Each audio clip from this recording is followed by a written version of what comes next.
Hello everyone, welcome to my session. I am Monica Beckwith, Java champion, and I currently work at Microsoft, optimizing the OpenJDK hotspot virtual machine. Today I'm going to talk about G1GC, the current default garbage collector in OpenJDK. The title of my presentation is, Have You Really Taken the Time to Know Me? A G1GC Saga. So let's dive in.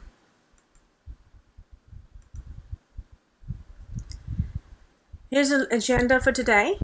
I will first introduce G1GC, and then I will talk about the trifecta for improving GC performance and how G1GC has been improved from the first time it became the default collector in JDK 9 until now, where it's still the default, and now we're at JDK 15.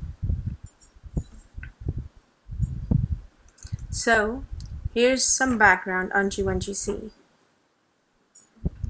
I will start with regions and generations. In the past, if you've seen my presentations, I always talked about our heap as a single contiguous space. Now if we add regions to this contiguous heap, it'll look something like this. In G1's case, these regions are anywhere from 1 MB to 32 MB, and the region size depends on your max heap size. G1 is also a generational collector. A generational collector will have a young generation area and an old generation area. Most allocations will happen into the young generation, and as the objects age, eventually they'll get promoted into the old generation. A generational heap is very useful when you have a long-running application that's doing a lot of allocations, and when most of the allocations are objects that die young.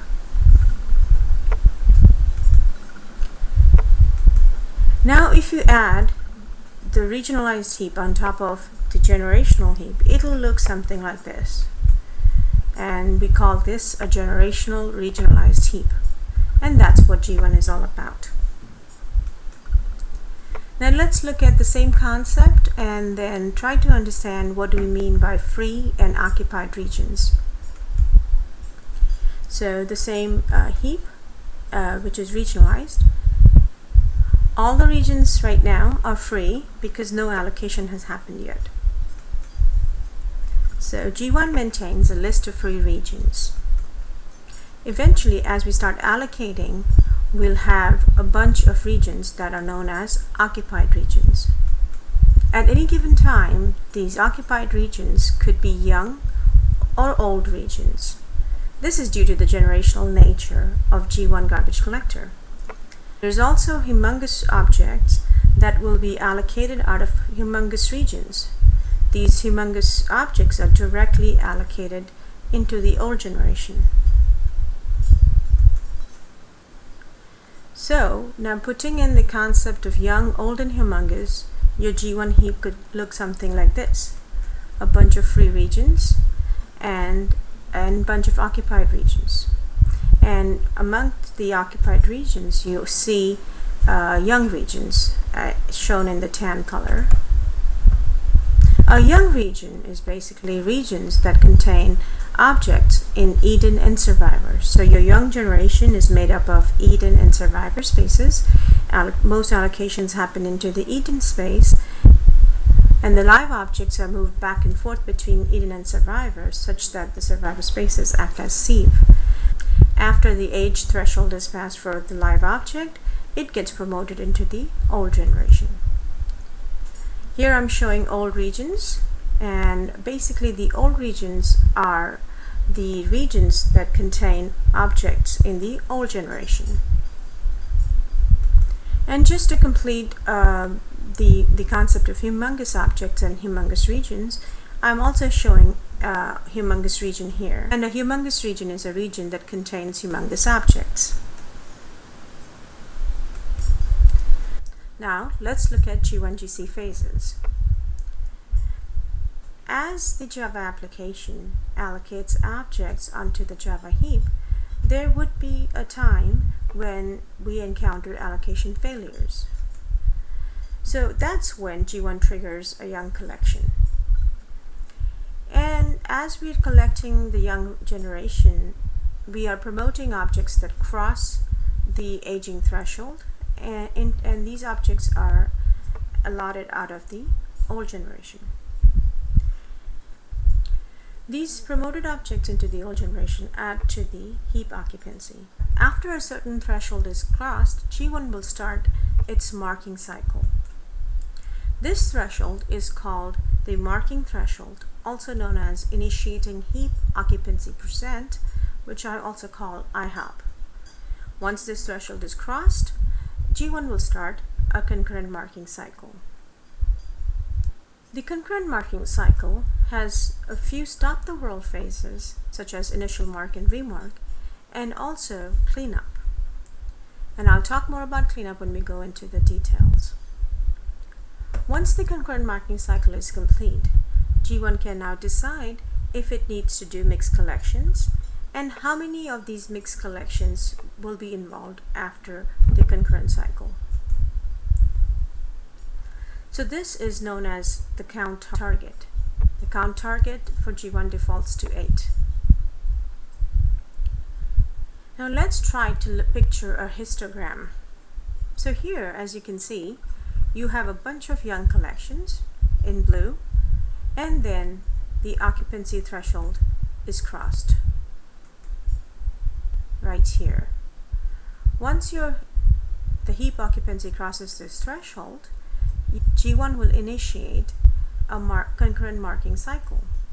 As you can see, there is an initial mark pause right here, and between the initial mark pause and the remark pause right here, there could be a bunch of young collections depending on how your allocation rates and how quickly the young generation gets filled, and you encounter allocation failure. Also, there is a bunch of concurrent activity in order to assist with the marking. You also see a small pause right here, and that's called the cleanup pause. After the cleanup pause is completed, G1 now decides how many mixed collections it needs to do, if at all there's enough garbage to be recovered. So these are your mixed collection cycles. There are a bunch of thresholds such as liveness and others, which helps G1 decide on what all regions to collect. This is known as the GC efficiency, and if there's a popular region, then it will not be a candidate for collection. Now let's look more into the collection cycles and also what constitutes a collection set. If you recall the sweep from earlier, we have a bunch of free regions, occupied young regions, occupied old regions, and also the humongous regions. So for a young collection, we will identify all the young regions, and they will be a part of the young collection set. So here let's mark them A, B, C, D, and E. So as I mentioned, young collection set would involve all the young regions. Now let's look at a mixed collection. So a mixed collection will have all your young regions and also a few candidate old regions. So a mixed collection will have all of your young regions, and that will be your young collection set, and a few candidate old regions marked here as F and G, and that would be your old collection set. A mixed collection set thus is made of young collection set and old collection set, which means all the regions A, B, C, D, E, F, and G. Now that we have some background on G1 GC, let's look at the GC trifecta for application performance. You may have heard me say in the past that footprint, responsiveness, and throughput drive innovation in GC. So let's look at what that means with respect to the application performance, and eventually we'll jump into the G1 GC and how improvements have been made in all three areas. First comes footprint. So if I had to define footprint, it would be something from the application point of view. I want to fit in more data. So how can I do that? Or from the GC perspective, it would be, I want to reduce my maintenance overhead. So basically, when we have different garbage collectors that are targeting low latency or high throughput, we have differences in the maintenance overhead. For example, generational GC will have its own maintenance structures. G1 GC has remembered sets as well as collection sets, so on and so forth. So let's look into more details there. For that, I use something called native memory tracking, and these are the command line options that I used.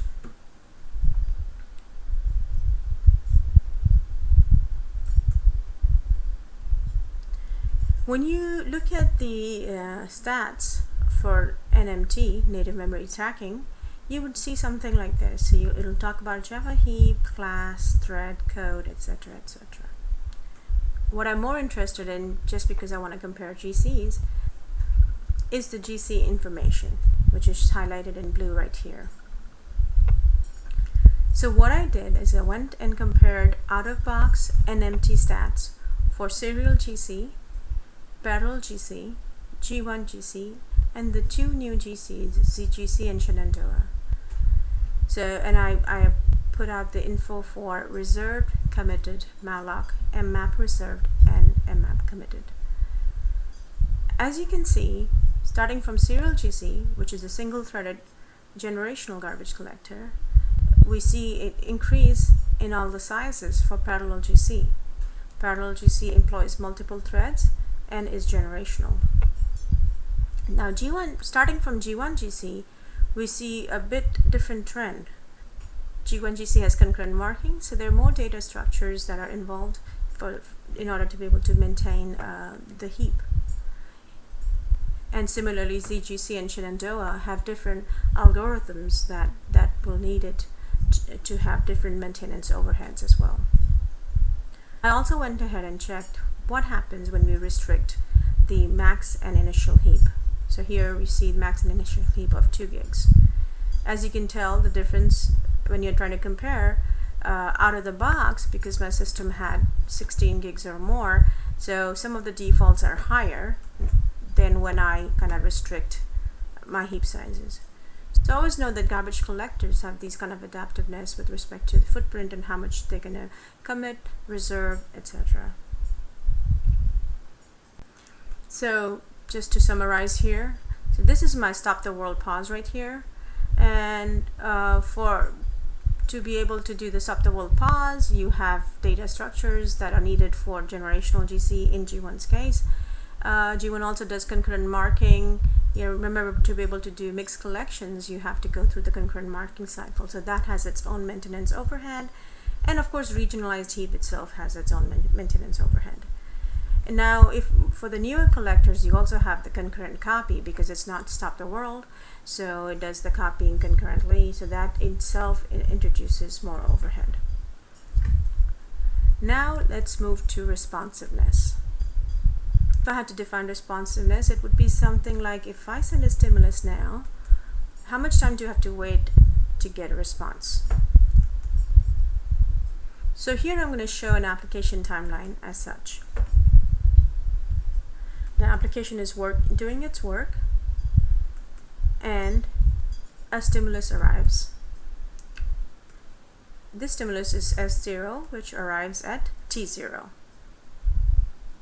The application continues to do its work, and at T1, it's done with its work, and now it's ready to send a response back. This is called R0, and R0 is sent at time T1. Now let's look at the same application, but with stop the world pauses. So of course, stimulus arrives, S0, application was doing its work, application continues to do its work, but then we encounter a stop the world pause right here. Let's call the previous work that it was able to do ACW0, and then it continues work again, and that we'll call ACW1. Unfortunately, there's another stop the world pause right here, and the application is not able to complete its work yet, and coincidentally the pause happened at timestamp T1. Remember, T1 was when we were able to send the response back without the stop the world pauses. Finally, the application keeps continuing its work, and eventually it gets done, and at T2 now it can send a response back, and we call it R0.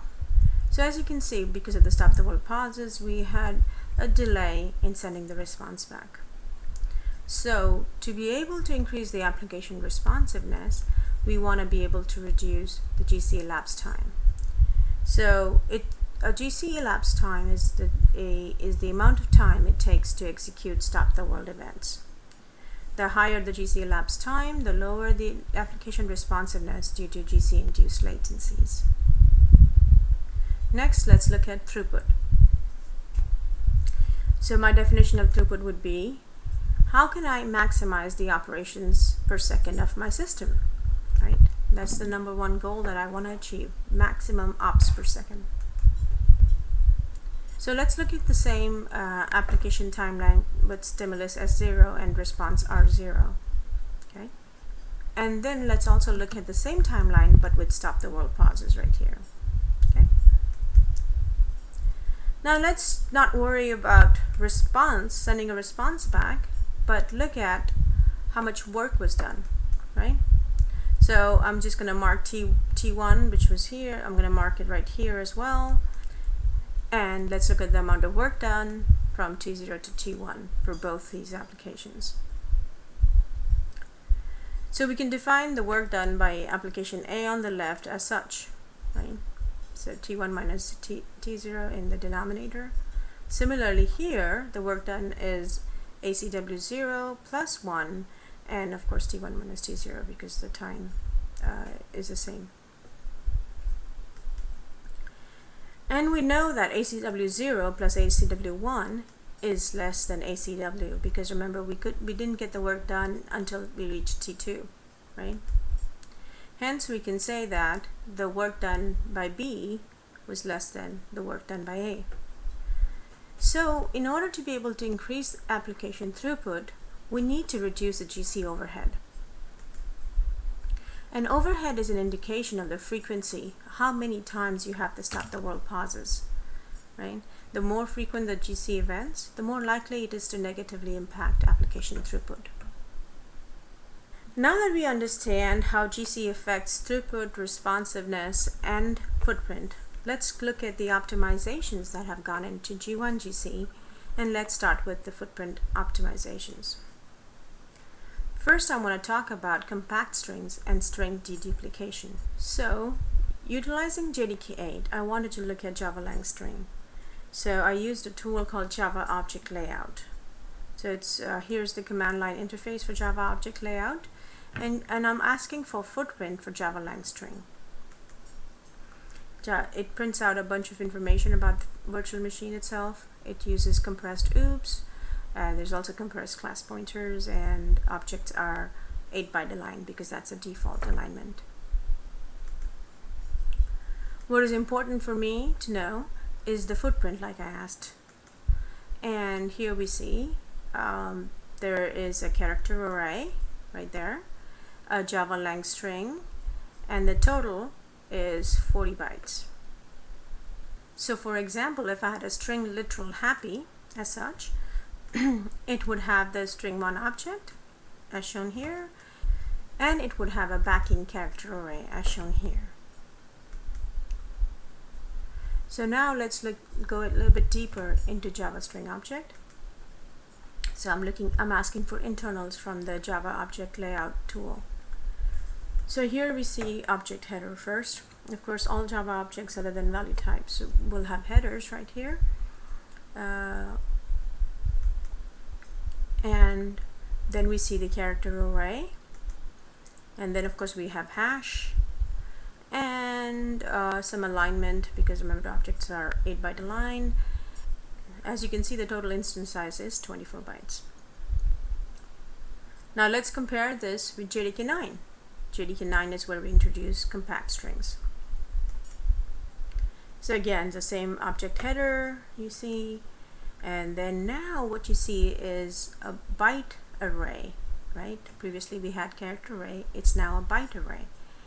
And we have the same hash, and we also have coder. Now coder is very interesting because it's basically a byte variable. And if the string is Latin 1, then that byte is 0, and if it's UTF-16, then that byte equates to 1. So basically what you're doing is you're checking if it's Latin 1 or not, and if the string only contains Latin 1, then coder is 0, else it's 1. Okay, so now instance byte is 24 because that was the variable was only 1 byte, so we still have 3 bytes as loss, and the total is still 24 as before. So now let's look at an example. So I had mentioned about the string literal happy, right? Let's also have another one with a smiley face right here, as shown here. So string 1 is happy. It has the string 1 object, and then it has the char array as the backing array, and here I've shown the values in the array. And string 2 is a smiley, and that's string object 2, and you have the char array as shown here.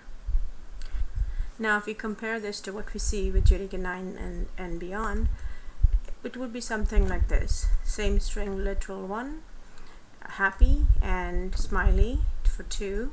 String 1 happy would have string 1 object and a backing array, but it would be a byte array.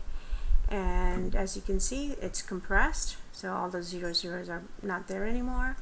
And string 2 also will have a byte array as the backing array, and it's the same value because it's, of course, it needs both of those and cannot be optimized away. Now let's look at string deduplication optimization in G1, and this is very specific to G1. So what if I were to say that string 1 was equal to string 2, right? Okay, so basically I have a smiley in string 1 and then a smiley face in string 2 as well. So as you know, we would have the objects, each of them will be have their own objects. But what's interesting, and this is an optimization for G1, is that the backing array would be the same. So that byte array that you saw for smiley face would be the same, and both of them will point to the same backing array if string 1 is equal to string 2. And this optimization is done for G1 GC. And now I'm going to just list out the other significant optimizations in G1 GC because I won't have time to dive into each of them. I have provided some links here, and please feel free to read more about them. I will cover periodic GC next, and that is an optimization that spans both, footprint and also helps with responsiveness. So let's look at that next. Now let's look at a GC log without periodic GC. So you have prepare mixed collections, then you have the actual mixed pause, and then you keep on doing the mixed collections. Now if I introduce periodic GC and provide a periodic GC interval of 15 milliseconds, you will see something different. You will see the G1 periodic collection right here, and that starts at concurrent start, and it keeps on going on, and then you have a mixed cycle, which is also a periodic collection, and you will see a few more mixed collections. What is interesting, and then you may have noted already, is that without periodic GC, our pause times were a little higher, and with periodic GC, because I specified the interval of 15 milliseconds, our pause times were tamed a bit. So that's exactly what periodic GC helps with. It helps taming your pause times. And it's basically equivalent to having a background GC thread. Now let's look at another responsiveness optimization known as parallel reference processing. This is now in JDK 11. So I'm going to show you a plot of G1 GC pause times, and what we see here is reference processing is taking a lot of time right here. So here I have highlighted it. That's reference processing time all the way up to 105 milliseconds. Now that happens because prior to JDK 11, reference processing was single-threaded. And now with this optimizations, it won't be that bad, and references can be processed in a multi-threaded fashion. Let's look at another responsiveness optimization known as abortable mixed GCs.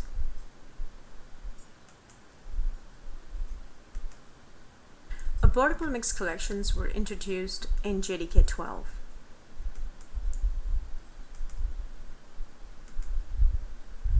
So what I've done here, I have enabled G1 GC logging with GC plus Ergo set to debug.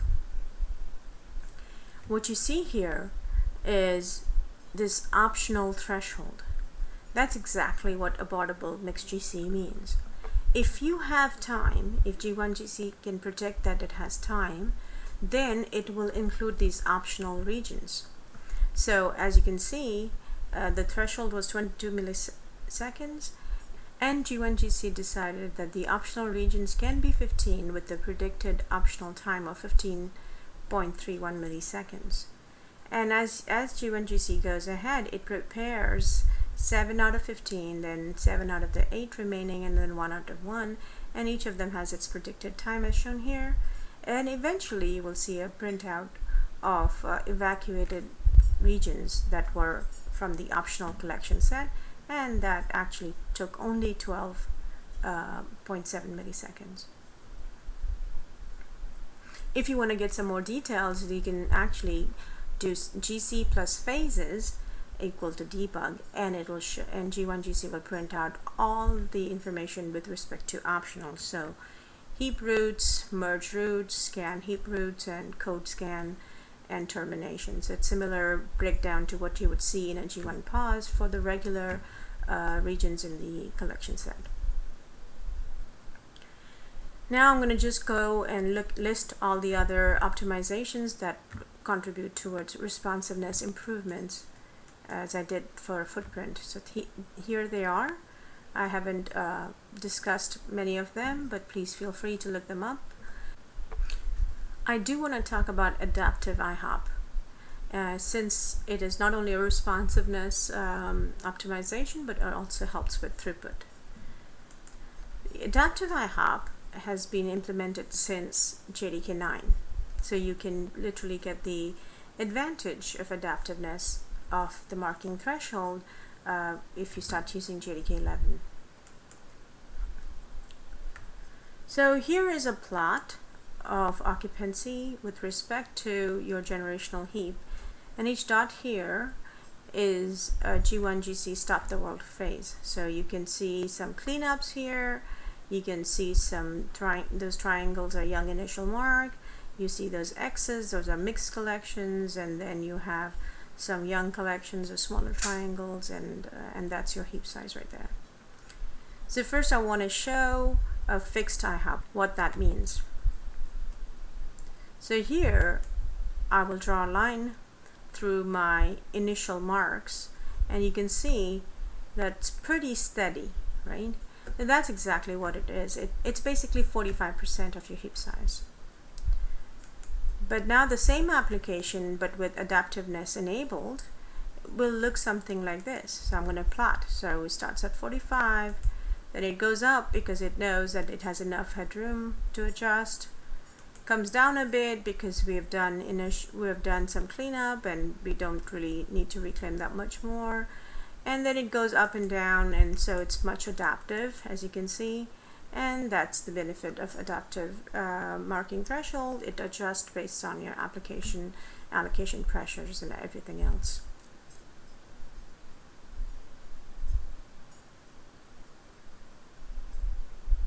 There's also another throughput optimization that I want to discuss next, and it's called the parallel full GC. Remember, a while back I discussed how G1 GC's fallback failsafe is a full collection. Back then it used to be single threaded, but now the parallel full GC is the default for G1 GC. So it's if at all G1 needs to fall back, it'll fall back to parallel full collections. Parallel full GC has been enabled since JDK 10. So prior to JDK 10, your Java application threads would be working, but unfortunately G1 GC is not able to recover from its evacuation failures, and then it unfortunately goes into the failsafe full GC, which used to be single threaded, but now the failsafe full GC is multi-threaded as shown here. There are also some cleanup phase improvements that I wanted to talk about, and I will list them here. I want to first start with an article that I wrote a long while ago, and the definitions of remark as well as cleanup that I had used then. So the remark phase is stop the world and helps complete the marking cycle. During the phase, G1 will drain the snapshot at the beginning buffers, which is the marking algorithm, and it will trace unvisited live objects and it will do reference processing. And the cleanup phase, as I had defined earlier, I mentioned that it was the final phase, and it does some stop the world operations of accounting and RSET scrubbing. During accounting, G1 can actually identify completely free regions, and those regions can be reclaimed right there and then. And also G1 can identify candidates for mixed collection. The cleanup phase is also partially concurrent because it needs to reset and return the empty regions to the free list. Now there is a new capability in G1 that you can actually literally rebuild remembered sets during a concurrent cycle.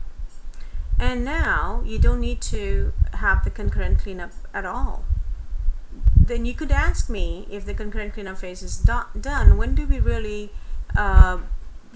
reclaim those free regions? Remember the regions that were full of garbage? And I will tell you that you can do that in the remark phase itself. So now that's kind of like a little bit of optimization there. That's very, very handy. So we don't really need to wait till the cleanup phase to reclaim those regions full of garbage. We can do it in the phase prior to that. Let's look through the significant optimizations here. And as I mentioned earlier, I'm just listing it here. I have some links. Please go ahead and read about them as you get some time. That brings me to the end of my presentation. I have a few references here. This is the reference to the Java Object Layout tool that I was using. I also have a few of my SlideShare presentations from the past up here. Thomas Scutchell's page, he keeps on updating with the latest and greatest improvements in G1, so please feel free to follow him and read about the changes there. And then there's this tuning advice page that's really, really helpful for somebody trying to get started and understand G1 GC and how to tune it. I thank you for your time. I appreciate that you are here today, and thank you from the bottom of my heart. See ya.